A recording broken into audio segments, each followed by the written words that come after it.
Assalamualaikum warahmatullahi wabarakatuh. Selamat pagi teman-teman.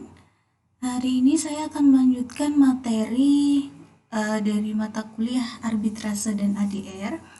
Jadi hari ini saya akan melanjutkan materi mengenai alternatif penyelesaian sengketa gitu ya. Jadi minggu lalu kita sudah melaksanakan perkuliahan secara daring. Jadi hari ini lanjutan materi dari minggu lalu. Seperti itu. Nah, sebelumnya teman-teman, seperti yang saya sampaikan minggu lalu bahwa kita ada materi ajar wajib, yaitu buku-buku ajar yang disusun oleh Pak Sukresno, yaitu wajib dibeli oleh mahasiswa karena ada beberapa soal evaluasi di dalamnya yang harus nanti teman-teman kerjakan dan akan saya tentukan kapan waktu untuk pengumpulannya gitu.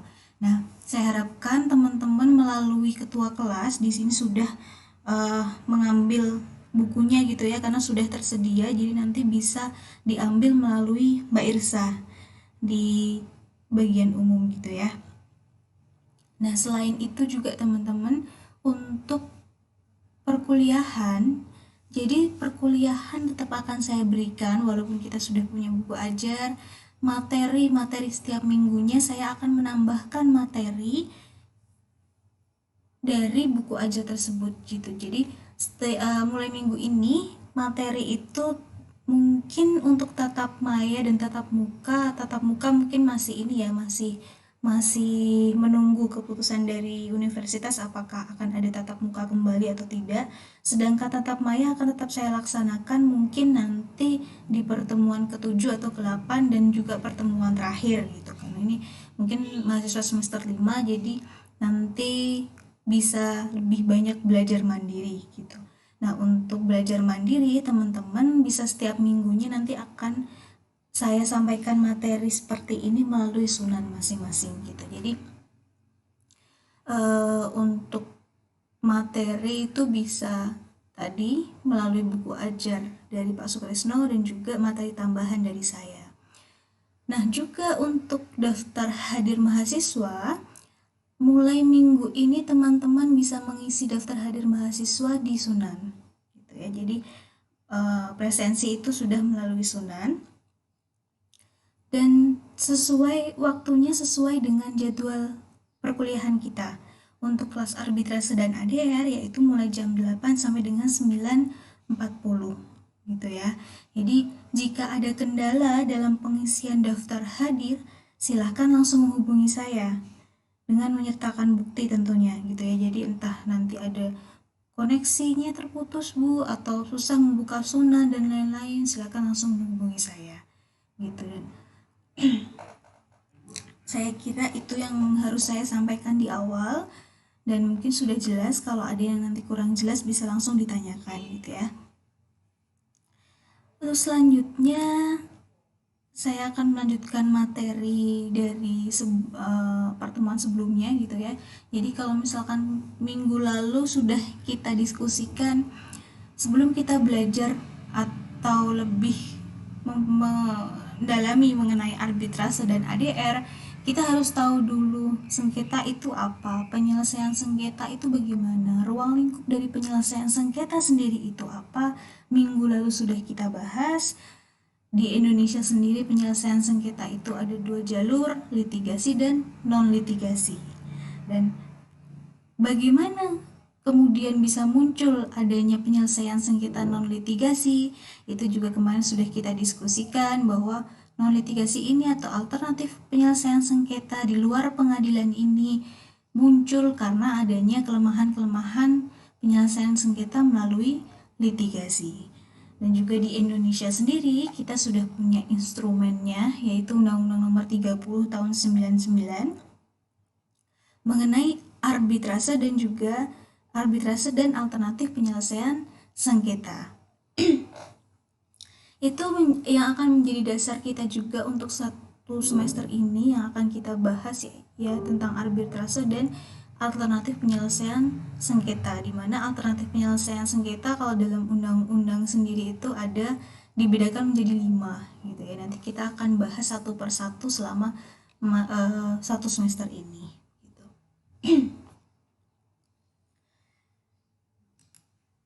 Nah, Kemudian untuk penyelesaian sengketa sendiri, ini ada beberapa teori dari ahli hukum gitu ya.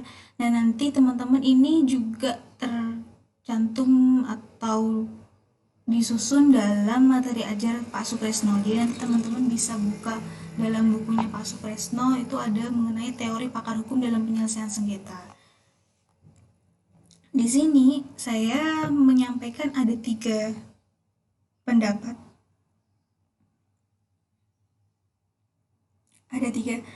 Ada tiga pendapat gitu ya, dari Cambis and Seidman, Uri, kemudian Hart.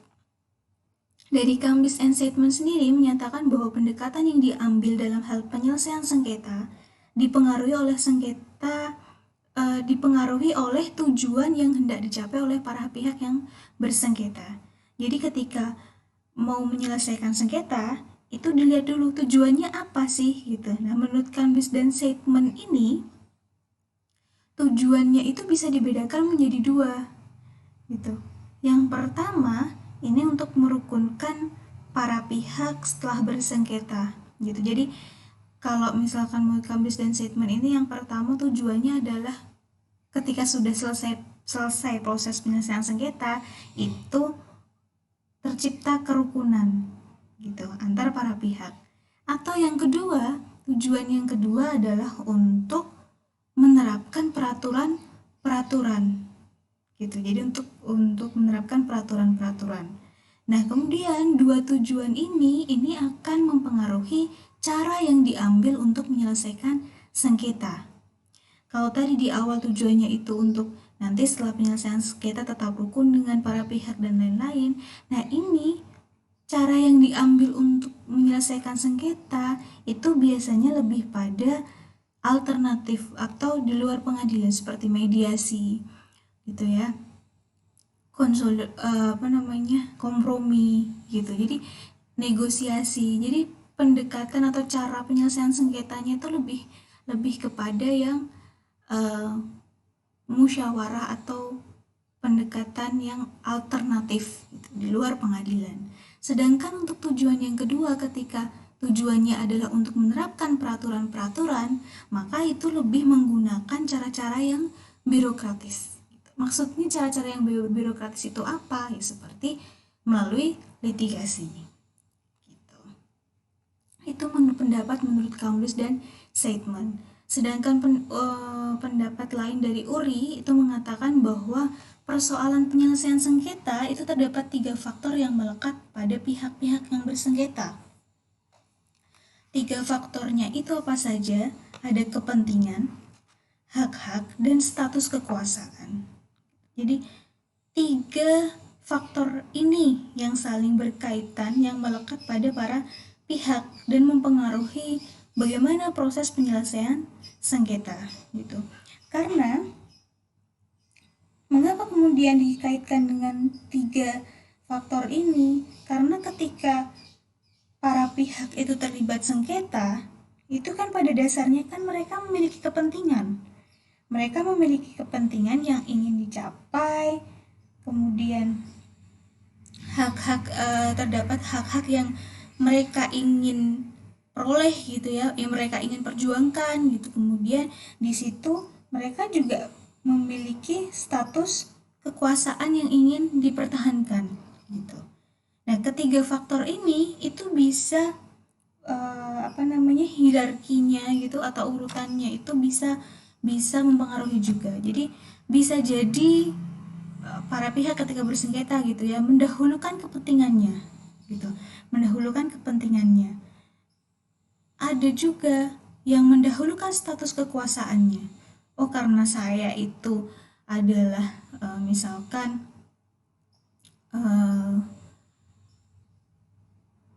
pemegang saham gitu dari PT A gitu ya, maka saya nggak mau kalau penyelesaian sengketanya itu hanya melalui alternatif penyelesaian sengketa. Saya ingin menggugat melalui pengadilan seperti itu. Jadi ketiga faktor ini itu bisa berubah hierarkinya. Jadi bisa status kekuasaannya dulu, baru kemudian mengedepankan kepentingan dan hak, bisa kepentingannya dulu, baru status kekuasaan yang terakhir.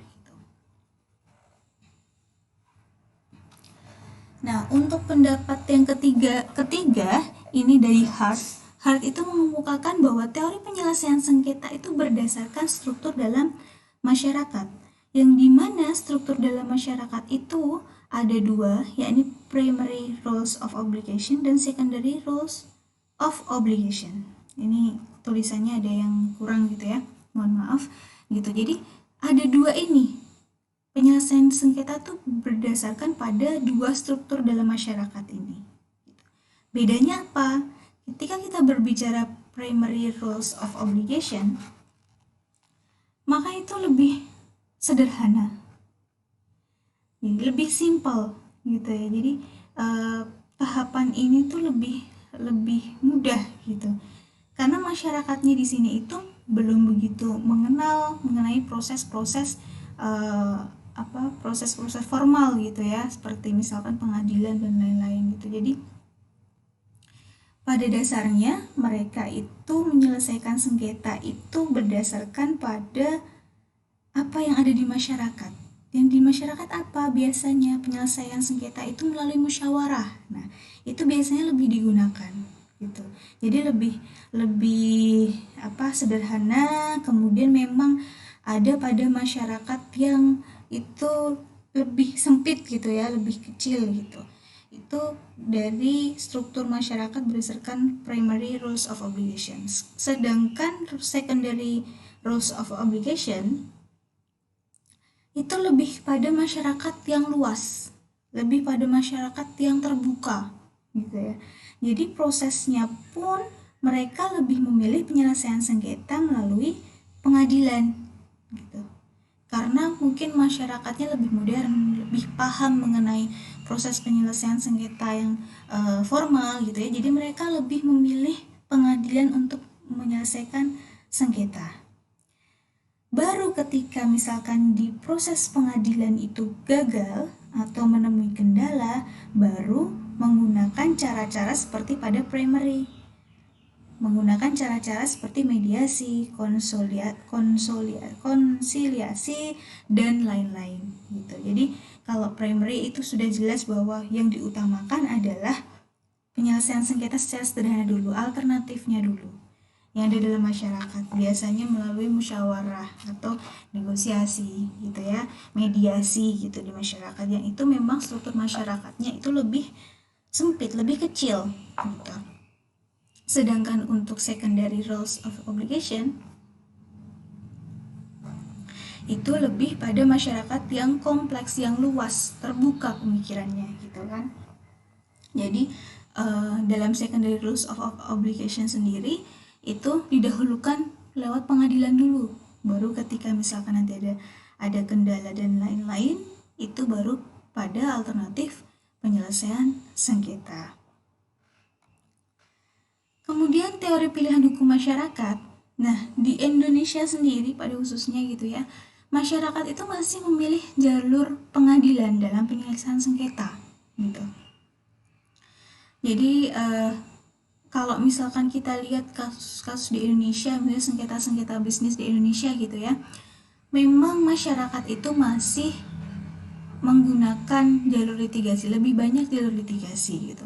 Bukan berarti alternatif penyelesaian sengketa itu kemudian tidak berjalan gitu ya.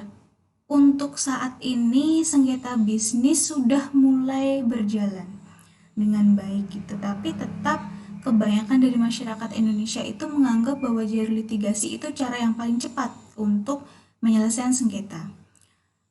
Kenapa seperti ini? Karena belum banyak juga masyarakat Indonesia yang mengetahui gitu ya, dan memahami bahwa alternatif penyelesaian sengketa ini bisa menjadi salah satu jalan untuk masyarakat juga gitu ya, memperoleh hak-haknya dalam memperjuangkan menyelesaikan sengketa gitu. Nah, ini adalah PR kita bersama gitu, untuk memaksimalkan informasi atau kemudian sosialisasi gitu ya kepada masyarakat bahwa kita sudah ada alternatif penyelesaian sengketa gitu. Masyarakat ketika bersengketa bisa menyelesaikannya melalui alternatif tersebut. Jadi karena ketika kemarin sudah kita bahas, ketika melalui litigasi itu kan biaya mahal, kemudian lama gitu ya, prosesnya lama, ada penumpukan perkara dan lain-lain gitu. Jadi ini yang harus menjadi PR kita bersama gitu. Namun dalam proses pengadilan sendiri itu tidak serta-merta kemudian di situ tidak memasukkan adanya alternatif penyelesaian sengketa gitu. Itu yang harus diperhatikan.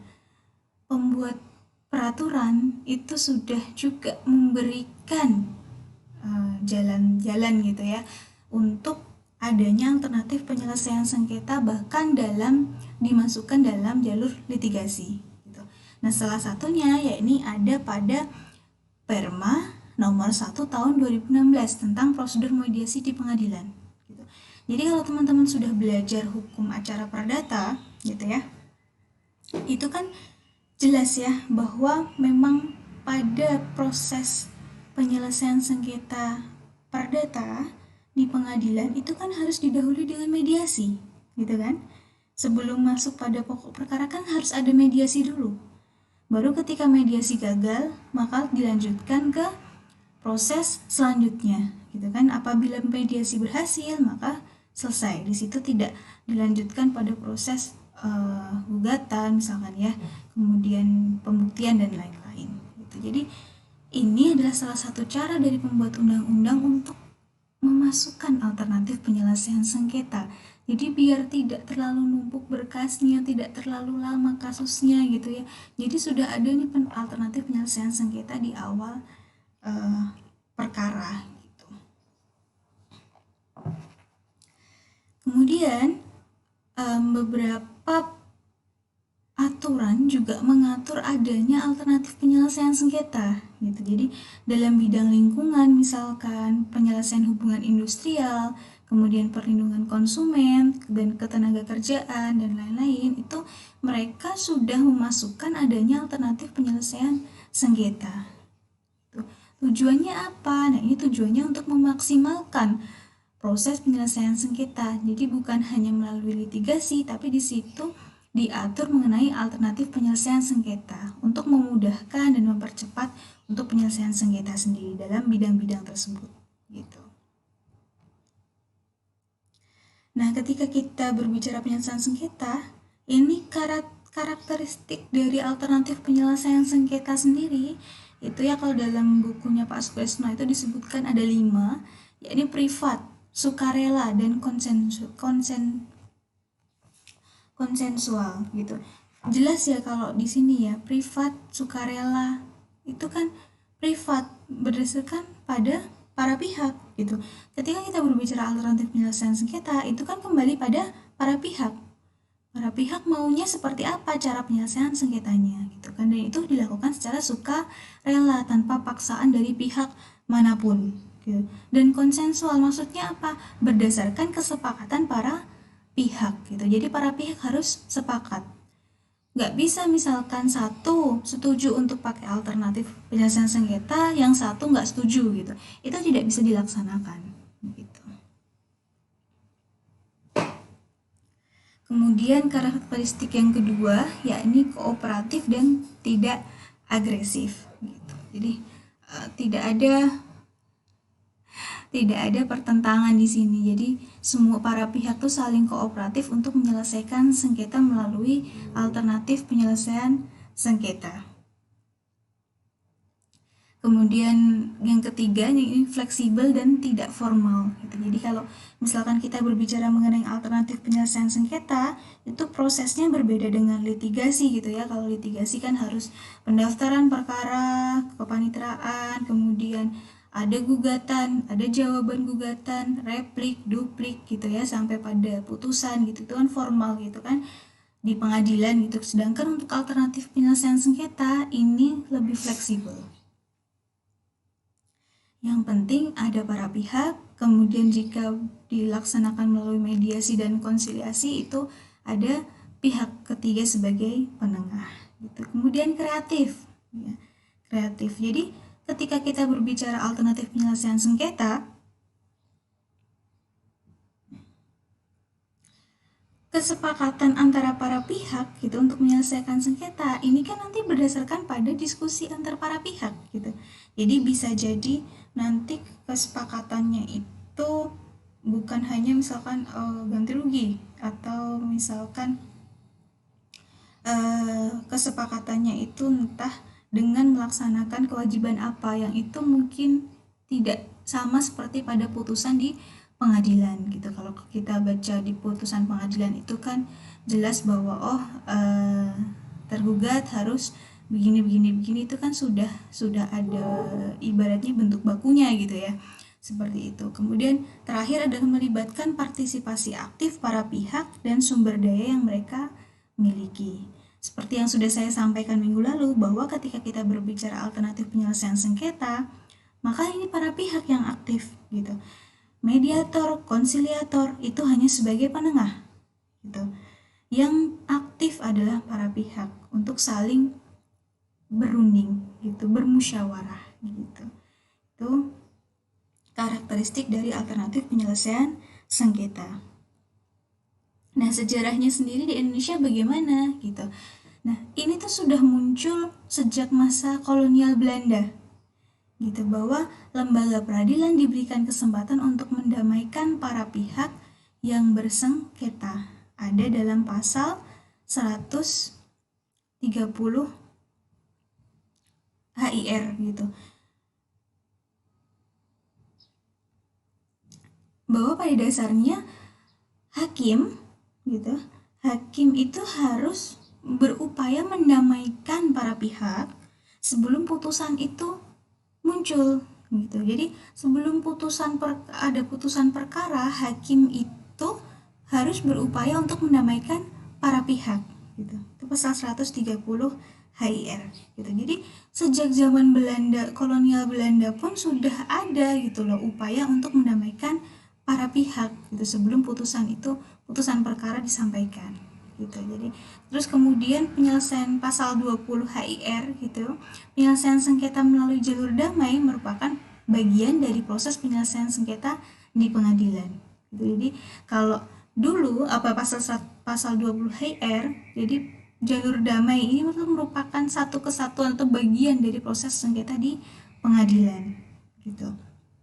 Nah, kemudian muncul Undang-Undang Nomor 30 Tahun 99 tentang arbitrase dan alternatif penyelesaian sengketa. Ini yang minggu lalu sudah kita bahas sedikit gitu ya. Jadi itu proses sejarahnya gitu, sejarah berlakunya perkembangan alternatif penyelesaian sengketa di Indonesia. Jadi mulai dari masa kolonial sudah ada gitu ya. Proses pendamaian para pihak yang bersengketa gitu. Ada upaya mendamaikan para pihak di sini gitu dalam proses di pengadilan. Kemudian muncul undang-undang tentang arbitrase dan alternatif penyelesaian sengketa. Kemudian ada juga PP nomor 54 tahun 2000 tentang lembaga penyedia jasa pelayanan sengketa lingkungan hidup di luar pengadilan gitu. Jadi kemudian juga muncul ini di dalam bidang lingkungan hidup. Sudah ada peraturan lembaga penyedia jasa pelayanan sengketa di luar pengadilan. Jadi jelas ketika ada sengketa lingkungan hidup untuk misalkan kategori-kategori sengketa tertentu itu bisa diselesaikan melalui penyedia jasa pelayanan sengketa lingkungan hidup yang itu di luar pengadilan. Jadi jelas gitu di sini. Kemudian Perma nomor 1 tahun 2016 tadi yang sudah saya singgung tentang prosedur mediasi di pengadilan. Jadi kalau dulu diatur dalam Perma nomor 2 tahun 2003, kemudian digantikan dengan Perma nomor 1 tahun 2008, yang sekarang yang terakhir yang berlaku adalah Perma nomor 1 tahun 2016. Nah, teman-teman bisa lihat gitu ya, untuk Perma nomor 1 tahun 2016 tentang prosedur mediasi di pengadilan. Nah, ini instrumen-instrumen ini kemudian yang menjamin bahwa alternatif penyelesaian sengketa di Indonesia tuh sudah diakui gitu dan sudah diupayakan untuk dilaksanakan gitu.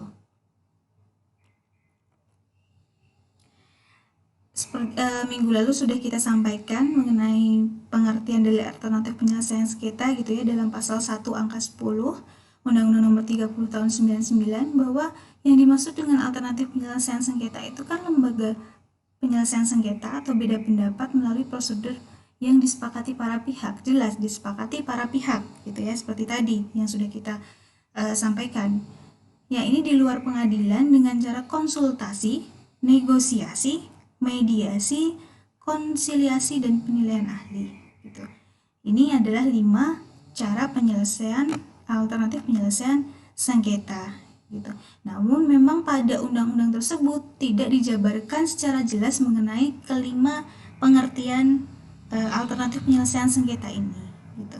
Kemudian undang-undang tersebut juga mengatur mengenai arbitrase gitu ya. Ini mungkin nanti akan setelah yang kemarin saya sampaikan minggu lalu adalah bahwa arbitrase ini prosesnya hampir-hampir mirip dengan proses di pengadilan gitu. Karena ketika sudah ada putusan arbitrase tetap akan harus dibawa ke ditetapkan di pengadilan gitu ya. Itu. Nah, dari pengertian ini dan nanti yang akan kita bahas selama 1 semester ini, nah ini ada perbedaan antara alternatif penyelesaian sengketa dan arbitrase gitu.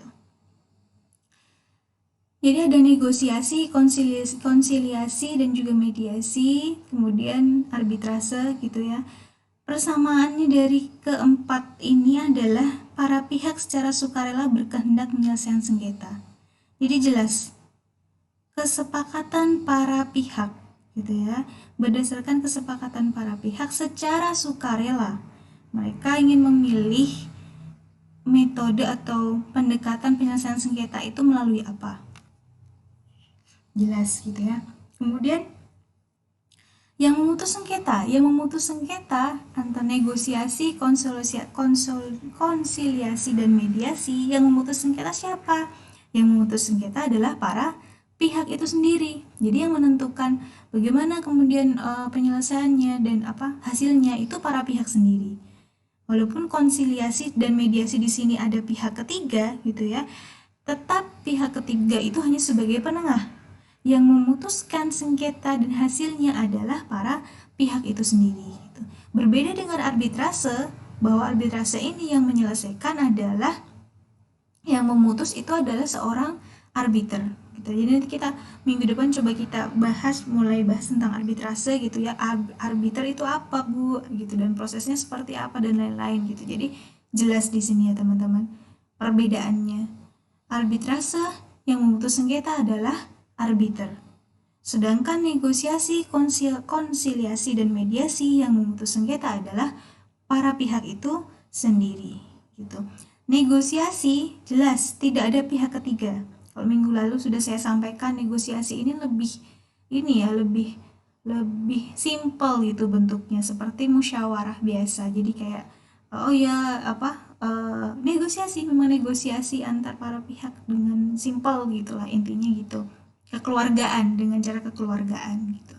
Sedangkan untuk konsiliasi dan mediasi ini terdapat pihak ketiga.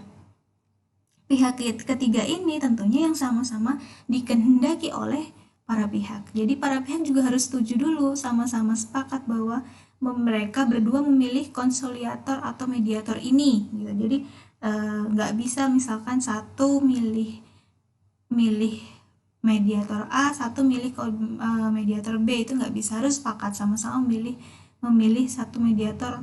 Oh, kami sepakat memilih mediator ini untuk menyelesaikan permasalahan kami gitu. Bedanya apa antara konsiliasi dan mediasi? Nah, mediasi sendiri pihak ketiga ini sebagai penengah itu karena keahliannya yang di bidang disengketakan gitu. Jadi biasanya mediator itu memiliki kualifikasi tertentu gitu, yang mana dia itu memiliki keahlian di bidang yang menjadi objek sengketa yang dia sebagai penengah gitu ya intinya. Jadi kalau misalnya konsiliasi itu pihak ketiganya itu memang yang dikehendaki, tapi tidak kemudian terkhususkan untuk bidang keahlian yang dia kuasai gitu ya. Sedangkan mediator itu memang ada kualifikasi yang mana dia harus menguasai bidang keahlian yang disengketakan gitu. Kemudian arbitrase itu keterlibatan pihak ketiga dikehendaki sebagai pemutus masalah yang disengketakan, karena arbiter juga dipilih memang ahli dalam bidang yang bersangkutan gitu. Jadi sama tadi, mediator, arbiter sama-sama punya keahlian di bidang yang bersangkutan, tapi mediator tidak memiliki kesempatan untuk memutus sengketa gitu kan. Sedangkan arbiter ini dia yang memutus sengketa gitu. Itu bedanya. Kemudian yang terakhir yakni aturan pembuktian tidak ada. Jadi untuk pembuktian dari negosiasi, konsiliasi, mediasi itu tidak ada pembuktian gitu. Jadi tidak harus misalkan proses kayak seperti proses di pengadilan gitu ya, harus ada bukti surat, bukti ini, sumpah dan lain-lain gitu. Itu tidak ada. Jadi memang berdasarkan pada kesepakatan, perundingan gitu, musyawarah. Pada dasarnya kan alternatif penyelesaian sengketa musyawarah gitu, penyelesaian sengketanya. Jadi negosiasi, konsiliasi, mediasi itu tidak ada pembuktian gitu. Sedangkan arbitrase ini yang saya sampaikan tadi, prosesnya hampir sama dengan di pengadilan gitu. Dia ada pembuktian secara formal gitu. Di situ karena di situ ada arbiter gitu ya, yang itu nanti akan memutus. Jadi harus juga diperlihatkan bukti-bukti secara formal gitu.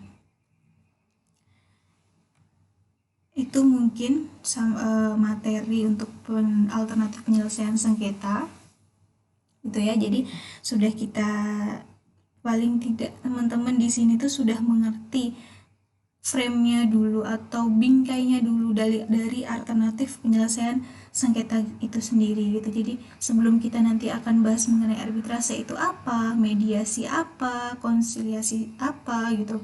Apa sih Bu tugasnya arbiter, kemudian prosesnya itu bagaimana Bu. Kemudian nanti kita juga akan menyinggung sedikit mengenai arbitrase internasional gitu. Kenapa ada arbitrase internasional gitu. Nah, kita harus tahu dulu bingkainya dulu gitu. Kita harus tahu dulu mengenai alternatif penyelesaian sengketa sendiri itu apa, kemudian bagaimana prosesnya, kemudian muncul adanya alternatif penyelesaian sengketa gitu ya. Jadi saya harapkan dari pertemuan kemarin dan hari ini teman-teman sudah punya bingkai dulu gitu untuk kita selama 1 semester ini membahas mengenai alternatif penyelesaian sengketa dan arbitrase seperti itu. Jadi itu teman-teman materi yang bisa saya sampaikan minggu ini gitu ya. Minggu depan kita akan mulai masuk pada materi arbitrase gitu. Jadi nanti kalau kita akan membahas arbitrase itu materi yang cukup banyak gitu ya. Jadi nanti kita akan coba bahas satu persatu mulai dari proses arbitrase itu seperti apa, kemudian memilih arbiter itu syaratnya apa saja gitu. Jadi nanti kita mulai masuk pada masing-masing subbab bahasan gitu. Itu teman-teman materi yang bisa saya sampaikan hari ini. Jangan lupa untuk mengisi daftar hadir mahasiswa di Sunan masing-masing gitu ya. Apabila ada pertanyaan silahkan langsung ditanyakan melalui WA group atau bisa chat personal ke saya gitu ya teman-teman. Itu akan saya hitung sebagai nilai keaktifan dari teman-teman gitu. Saya kira cukup sampai di sini pertemuan hari ini. Apabila ada kesalahan penyampaian maupun kata-kata saya yang kurang berkenan, saya mohon maaf tuh ya teman-teman. Sampai jumpa kembali di pertemuan selanjutnya, dan mungkin nanti akan ada pertemuan maya selanjutnya gitu ya. Terima kasih banyak atas perhatiannya teman-teman semuanya. Saya harapkan teman-teman tidak malas ya untuk melihat materi gitu ya, menonton saya beberapa menit gitu ya untuk mendengarkan materi, karena walaupun kita kelasnya itu sekarang itu terbatas, itu tidak bisa tatap muka, tapi saya harapkan teman-teman tetap bersemangat untuk melaksanakan perkuliahan gitu ya. Itu teman-teman, saya akhiri perkuliahan hari ini. Wassalamualaikum warahmatullahi wabarakatuh.